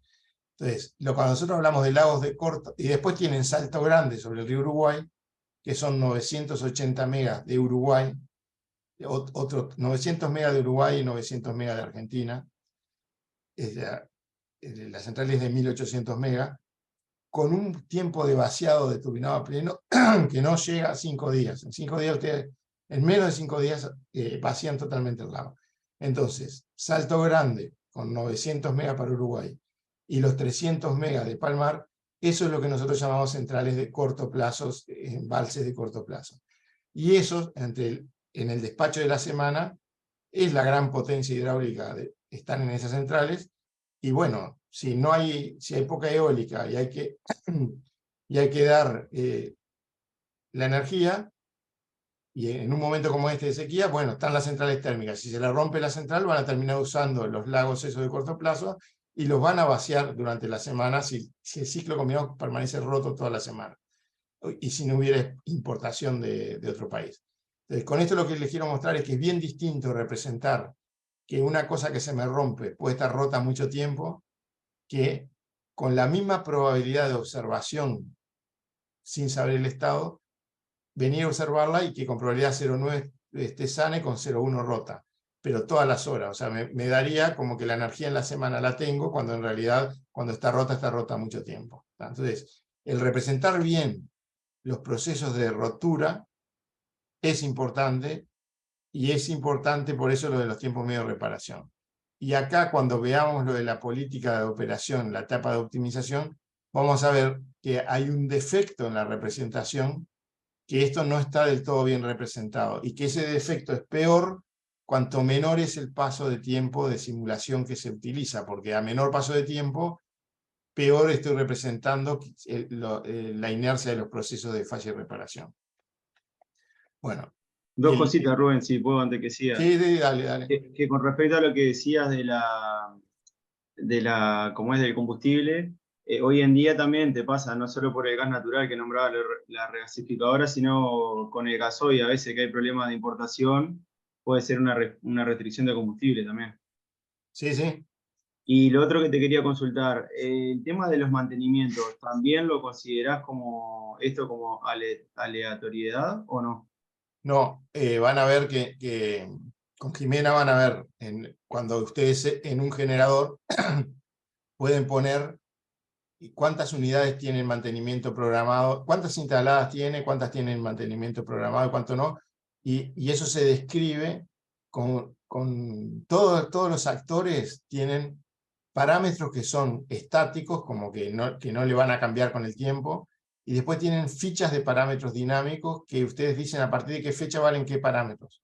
Entonces, en las unidades disponibles, ahí ustedes pueden poner máquinas en mantenimiento y sacarlas de mantenimiento. Entonces, tienen la manera de poner los mantenimientos programados, y aparte de eso está la maquinaria esta de lo fortuito sobre las máquinas que no están en mantenimiento programado, que se les pueden romper. ¿No? El modelito interno que tiene es esto que está dibujado acá. O sea, todo lo que son unidades que se puedan romper, las líneas, los generadores, todas las cosas esas, tienen un modelo de falla-reparación, que es esto. Tiene un estado disponible y un estado indisponible. Si él está en el estado disponible, tiene cierta... La probabilidad de que ustedes ingresan el factor de disponibilidad es la probabilidad del estado disponible dado que no sé nada del equipamiento. O sea, vengo y lo observo. Entonces, es la probabilidad de encontrarlo en este estado. ¿Tá? Después, por otro lado, dicen, una vez que se me rompe, o sea, transita hacia el estado indisponible, especifican el TMR, que es el tiempo medio de reparación, que es cuántas horas en promedio va a tardar en volver a este estado. ¿Tá? Con esos dos parámetros, y con el paso de tiempo que ustedes eligieron en la sala, porque si el paso de tiempo es más grande que el tiempo medio de reparación, no tiene ningún sentido. O sea, directamente es o estoy acá o estoy acá con la probabilidad que si dijeron 0,9, voy a estar con probabilidad 0,9 acá y 0,1 acá. ¿Tá? Si el tiempo medio de reparación es más chico que el paso de tiempo de la sala.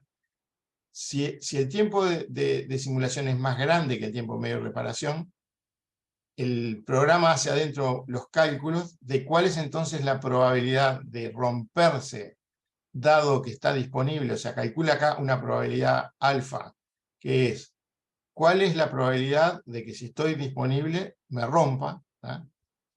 En función del factor de disponibilidad que ustedes especificaron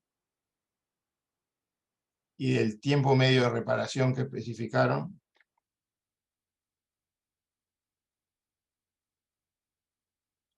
En función de esas dos cosas calcula la probabilidad de transición del estado disponible a indisponible, y obviamente que esa va a ser alfa, y con 1 menos alfa se va a quedar en el estado disponible, y la probabilidad de repararse, dado que está roto, beta, y con 1 menos beta va a seguir roto si está acá. O sea, esto es un modelo clásico de disponibilidad, y con esos dos parámetros él calcula estas cosas.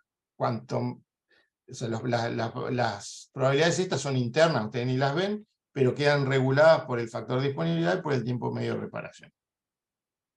Y una consulta, Sí. el programa también utiliza como salida, digamos, los tiempos que conviene en definitiva hacer los mantenimientos. O sea, con todo esto también podés saber cuándo te conviene hacer un mantenimiento o no, ¿no? Mira, Supongo. capaz que si alguno está interesado, uno de los trabajos que podemos hacer es referido a cómo hacer el plan anual de mantenimiento, ¿no? O sea, hay una...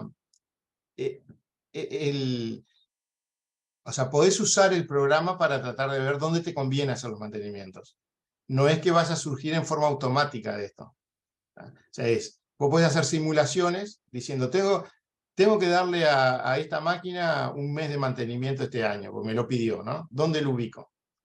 Entonces, lo que podés hacer es ubicarla en diferentes zonas y ir buscando el lugar que dé el menor costo futuro de operación. O sea, es todo un trabajito, ¿no? Porque tenés que... Sí, es todo probabilístico también. O sea, sí, claro, podés usar la herramienta pero... para medir tu propuesta de plan, cuánto cuesta, y elegir la que cueste menos. Pero te digo, es medio complejo porque, claro, tenés todos de varias máquinas a la vez, entonces tenés que moverlos para tratar de ubicarlos. Puede ser un trabajo del fin de curso, del que quiera. Tenés directivas, o sea, con cada corrida tenés como una forma de decir, ah, mirá, allá los costos marginales están más altos, acá más bajos, trata de moverte hacia los lugares donde está más bajo el costo marginal, obviamente que donde precisas menos recursos. O sea, no es que esa ciega que vas a ir probando, sino que tenés como probar, con cada corrida tenés más información para probar. Bueno, eso era, estamos hablando de las incertidumbres para que sepan, que tengamos el lenguaje, iremos viendo de vuelta y repasando siempre con mayor detalle. Entonces, acá hay cosas aleatorias, les traté de mostrar el tema de las disponibilidades, traté de mostrarles el tema de las constantes de tiempo que importan, ¿tá? Porque a veces uno cree que da todo lo mismo, tiro una moneda y hago tal cosa sin inercia en los procesos, y es muy diferente tener que bancarme una sequía de un año que en promedio decir todas las horas llueve o no llueve, o sea, son cosas distintas. Bueno, como modelos, o sea, la disponibilidad es la misma por un lado, la otra fuente importante, o sea, el otro kit de herramienta que tenemos para modelar aleatoriedades importantes es esto, los modelos de correlaciones en espacios gaussianos con histogramas.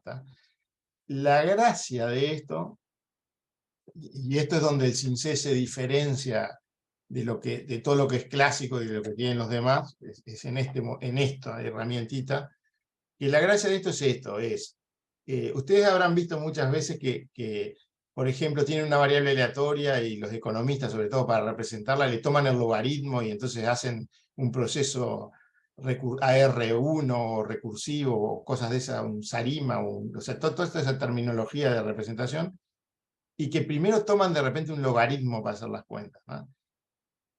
Todo eso se termina basando en cómo obtengo la función de densidad de probabilidad que me representa las correlaciones entre las cosas, ¿no? Bueno, la herramienta esta que son los EGHs, lo que hace es, tiene unos lentes que ustedes, o sea, construyen, usted tiene un conjunto de series, no es una serie sola. Por ejemplo, caudales de Salto, Bonete y Palmar. Entonces, están correlacionadas. Cuando llueve, el país es chico, cuando llueve más o menos, es muy común que llueva en varias de las cuencas a la vez, y cuando hay sequía lo mismo. Entonces no vale representarlas todas por separado. También fíjense que si esta semana el caudal en Bonete fuera 1000 metros cúbicos por segundo, es altamente improbable que la que viene sea 0, ¿no? O que sea 10.000. O sea, es mucho más probable que sea un número cercano a 1000 que cambie un poco, pero hay una inercia porque tienen una esponja que llovió arriba de esa esponja y viene escurriendo el agua de la esponja hacia el lago. Entonces, hay una inercia ahí que más o menos, en el caso de los lagos estos, si hoy el caudal, más o menos el 70% del caudal me queda explicado por lo que está pasando en esta semana. O sea, ese es el nivel de correlación que hay. Entonces, con esto lo que le quise decir es, hay correlaciones espaciales, o sea, lo que pasa en Bonete no es independiente de lo que pasa en Palmar ni de lo que pasa en Salto, eso es espacial, por moverme en el espacio, y hay correlaciones temporales, o sea, lo que hoy está pasando, estadísticamente me condiciona muchísimo lo que va a pasar mañana, o sea, yo no puedo inventar cualquier número para mañana. Volvemos al tema de representar bien la inercia de los procesos estocásticos, ¿tá? O sea, el sistema dinámico le importa muchísimo en la construcción de la política de operación cuál es la inercia de las cosas, ¿tá? ¿Me tengo que bancar semanas sin caudales o acá es una probabilidad y me viene todas las horas sí o no el caudal? Volvemos al mismo tema de el tiempo que estoy hacia un lado o hacia el otro importa, ¿tá? Entonces los modelos estos lo que hacen es así, en forma genérica, o sea, estándar, dicen, me dieron un conjunto de series temporales. Me voy a construir unos lentes que si yo me los pongo y miro cada una de las series por separado, las veo gaussianas, ¿tá? O sea, me construyo algo que me permite ver al conjunto de series cada una como si fuera gaussiana. Eso es lo que intentan hacer cuando ustedes ven que alguien le toma el logaritmo a la central, a la serie, o la transforma un poco. No es otra cosa que tratar de transformarla a algo que sea gaussiano, ¿tá? Simplemente porque si la serie es gaussiana, el valor esperado y la varianza, o sea, con dos numeritos ya tienen la función de densidad de probabilidad, ¿tá? Entonces, mira, la llevo a algo donde es redondito, simétrico, y con dos numeritos tengo la función de densidad de probabilidad. En el caso este, que es multiseries, ¿tá? Los lentes esos le transforman canal a canal, o sea, cada una de las series, a gaussianas, con la esperanza, con la ilusión, y ahí yo les digo, es algo que no es 100% cierto, de que el proceso conjunto, o sea, que el conjunto de las series transformadas es un proceso gaussiano conjunto. ¿Tá? ¿Por qué eso? Porque, mira, si es un proceso gaussiano conjunto, así como en la de una serie sola, con la varianza y con el valor esperado, tengo la función de densidad de probabilidad, si el conjunto de series es gaussiano, con la matriz de covarianzas y los valores esperados, tengo definida la función de densidad de probabilidad, entonces tengo cómo hacer cualquier medida de probabilidad que a alguien se le ocurriera hacer. ¿Tá? Lo vamos a ver más a detalle, eso tiene una herramienta específica para construir todo eso, pero no es otra cosa que eso, que es, a ver, dado los datos empíricos que tenés, ¿tá? ¿Cuáles son los lentes que te permiten ver eso como si fuera todo gaussiano? Y en ese mundo todo gaussiano, construir las correlaciones que tienen las cosas entre sí y de sí misma con el pasado. ¿Tá? O sea, tenés adentro de eso, en ese mundo gaussiano, un modelo lineal, porque se cumple que los modelos lineales, cuando son atacados por series gaussianas, dan series gaussianas, entonces no perdés la gaussianidad por usar modelos lineales, y tenés un modelo lineal que genera series gaussianas sintéticas, que con los mismos lentes, pero usados al revés, los lleva al mundo real. ¿Tá? Entonces, eso es... ni pidan permiso, hablen nomás, Felipe. Sí, Rubén, sobre ese punto, dentro de dentro de esas variables, el tema del cambio climático, porque estamos, como te digo, a largo plazo, o bueno, no hace tanto, ¿verdad? Podemos ponerlo a 5 años o a 8 años. ¿Eso cómo está considerado dentro de ese conjunto de variables? Y el tema para el SINCESI es que el tema de la eficiencia del lado de la demanda, para poder optimizar aún más, eso no está considerado, ¿verdad? O sea,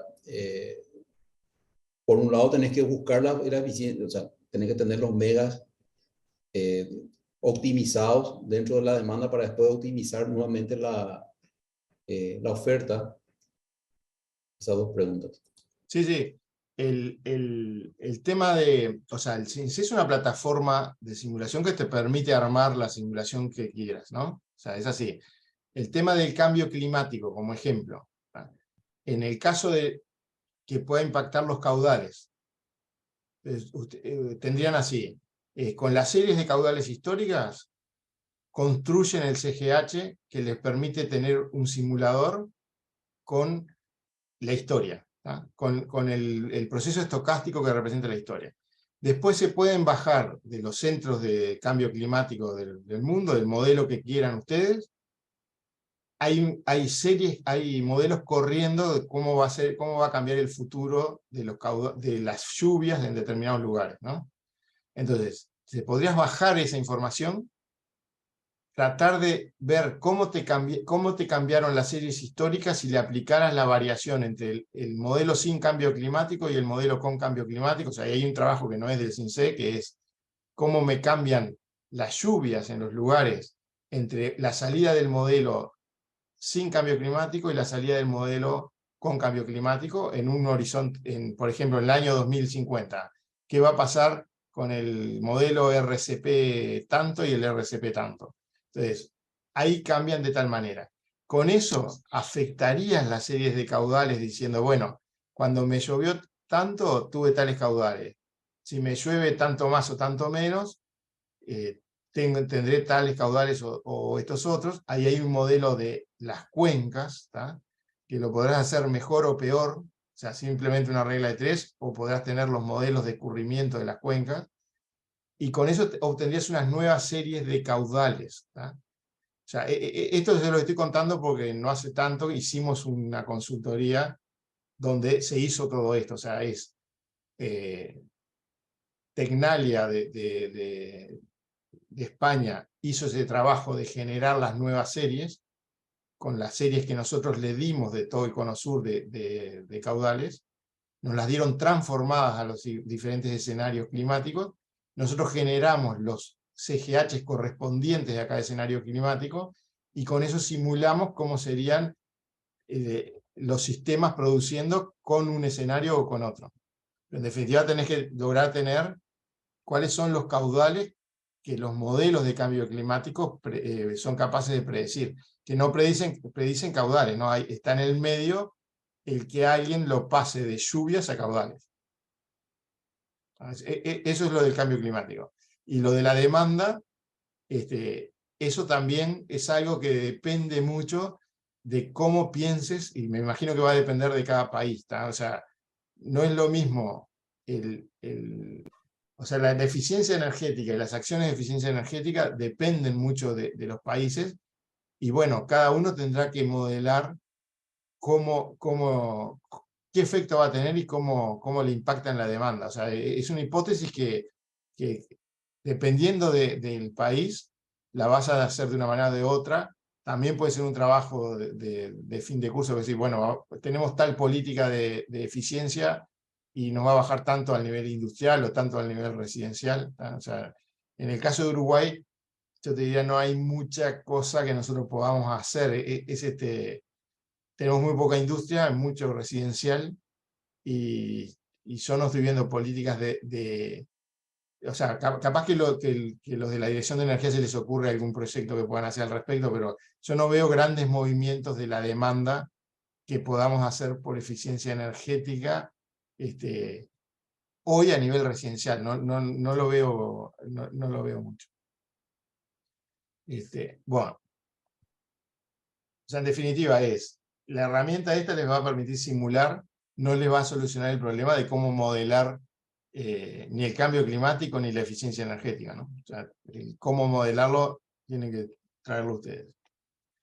Bueno, el CGH, una vez creado, es esto que están viendo aquí, que es un modelo lineal de correlación, donde estas son matrices, y acá X es el estado del CGH, que va a formar parte del estado del sistema, ¿no? O sea, empieza a formar parte del estado del sistema. Entre estas variables, por ejemplo, en los caudales está el índice de la anomalía del fenómeno ENSO del Océano Pacífico, que nos condiciona a todos. En lo que usamos en Uruguay está el Niño y están los caudales nuestros, ¿tá? Entonces, aquí hay algo que de alguna manera tiene en cuenta el clima. Tiene un modelo lineal así, un conjunto de transformaciones no lineales, que son los lentes, esos que yo les decía al revés, que me pasan lo que está pasando en este espacio gaussiano hacia el mundo real, ¿tá? Entonces, esta maquinita es de las cosas más importantes que tiene esto, porque tengo un conjunto de series históricas, bueno, ¿cómo llevo eso a una representación que me esté dando adentro de la plataforma las correlaciones entre las variables y de las variables con los pasados, ¿tá? Entonces, como les decía, eso es fundamental. En la eólica y la solar es imprescindible que esté representada la correlación diaria. Sale el sol, nos baja la eólica, ya todos estamos experimentando bien eso, y cosas que no representen eso son cualquier bolazo.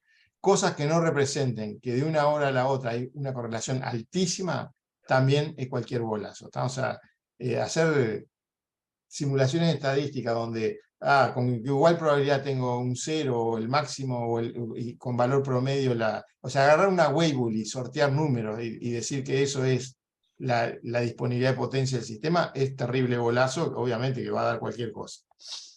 Rubén, Sí. una consulta. Las series históricas que usás para el CGH no necesariamente tienen que tener igual cantidad de años. O sea, supongo la hidráulica tiene más años que la eólica y la solar, ¿no? Hasta ahora, mira, y yo les estoy buscando posibles proyectitos, ¿no? También puede ser uno ver qué vinculación puede tener la eólica, la solar y la hidráulica. La herramienta de ese análisis serial les permite usar series de distinto largo, pero tienen que coincidir en algunos lugares. Ustedes le marcan en la serie con menos 11.000, digamos, donde hay huecos, y el algoritmo es bastante astuto en decir, uso la información parcial donde tengo huecos de alguna y donde tengo todas, uso todas. O sea, no es que elimine directamente todos los años donde alguna tiene huecos, sino que usa en forma parcial. Es mucho mejor usar eso que tratar de rellenar uno a mano los huecos, porque él rellena los huecos en definitiva de forma de que la información no estropee la otra información. Entonces, cualquier rellenado de hueco que ustedes puedan hacer por afuera siempre va a ser peor que lo que él va a hacer. Entonces, marcan los huecos con menos 11.000. La eólica y la solar, por ejemplo, podrían agarrar y decir, tengo los últimos 3 años, de los otros tengo 114. Poner ahí y generar un CGH que tenga todo en conjunto. Hasta ahora lo que nosotros estamos usando para el sistema, tienen el hidráulico por un lado, el eólico y el solar por otro lado. Unos tienen, salen de series de promedios semanales de caudales, y los otros salen de series que ya son horarias. Entonces, no hemos mezclado esas cosas, puede valer la pena. Es obvio que si hay lluvias, si hay tormentas, está nublado y hay menos sol. Después valer la pena hacer un análisis de eso, hacer alguna corrida con eso. O sea, el que quiera hacer eso, le consigo las series, vemos cómo hacerlo cuando vean la herramienta de análisis serial, y que puedan tener en una salida de repente, en una simulación horaria de algo que tenga que ver con solar, podría estar bueno decir, bueno, hicimos un CGH que correlaciona la hidráulica con esto y tiene tal correlación. O sea, da distinto que si lo hiciera por separado, y lo hago todo junto y lo hago por separado y mostrar las diferencias entre una cosa y la otra. ¿Quedó contestado eso? Sí, sí, perfecto. Bueno, el otro tema importante o sea, ojo que no tomen esto como que estamos dando en profundidad esto. O sea, viene después que vamos a ver la herramienta con que se construye esto mucho mejor. Le estoy introduciendo los temas para que los tengamos, ¿no? El tema de los EGHs, otra virtud que tiene es que permite fácilmente asimilar los pronósticos. O sea, de eólica y de solar y de hidráulica y de demanda tenemos pronósticos. Entonces, no es lo mismo programar la operación de los siguientes días sabiendo, ahora les voy a mostrar en la página de ADME, déjenme ver si estamos en tiempo. Ya nos pasamos. O sea, el tema, en la siguiente les voy a mostrar mejor el tema de los pronósticos cuando los generemos. Ahora voy a tratar de terminar esto, que es la asimilación de los pronósticos. Es otra cuestión importante. En el sistemita este lineal, gracias a que es lineal, los pronósticos los puedo poner fácilmente acá en la entrada, sumando cosas o multiplicando acá por una matriz que le anule el ruido. O sea, imaginen ustedes que tienen dos perillas en el sistema lineal que le sesgan las entradas o le atenúan el ruido o se lo dejan al ruido, que se le inyecta ruido. O sea, esto es ruido que le entra al sistema. Entonces le puedo sumar acá un sesgo y con eso le estoy desviando a la gaussiana, la estoy desplazando el valor esperado hacia un lado hacia el otro, y acá esto es el ruido que va. Yo le puedo multiplicar por un número que si le pongo un 0 le anulo el ruido, y entonces el sistema va por una trayectoria que está establecida, determinística, y en la medida que le empiezo a abrir la perilla del ruido, le empieza a entrar ruido y empieza a tener un cono de probabilidades. Entonces, permite asimilar los pronósticos fácil. El operador sin pronósticos ve que el mundo le va por un cono, que es la estadística histórica. O sea, el CGH ya captó ciertas correlaciones, no va a ir por cualquier lugar. Si no sé más nada, voy a ir por acá. El que tiene un pronóstico es que tiene algo mejor que mirar solo la historia. Mirar solo la historia ya la miró el CGH. El que tiene un pronóstico es que tiene un modelo de la atmósfera, un modelo de algo, y logra pronosticar, agregar información a aquella que simplemente se obtendría por las correlaciones del pasado. O sea, esa es la información válida. El que tiene pronóstico, obviamente, que lo que se enfoca y tiene el conito mejor, mirá que el mundo no va a ir para allá, sino va a ir por acá.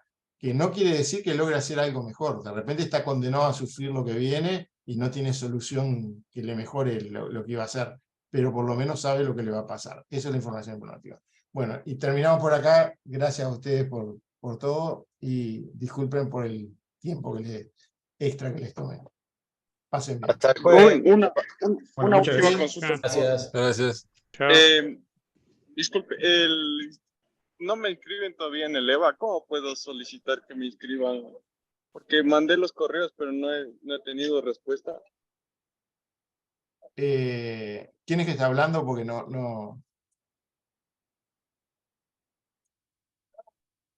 ¿Quién es que habló? Sí, Sebastián Salazar, perdón. Sebastián. Está, yo ahora veo bien, o sea, tú mandaste correo ¿a dónde? A ver, mandé 2 correos. Uno, el que solicitó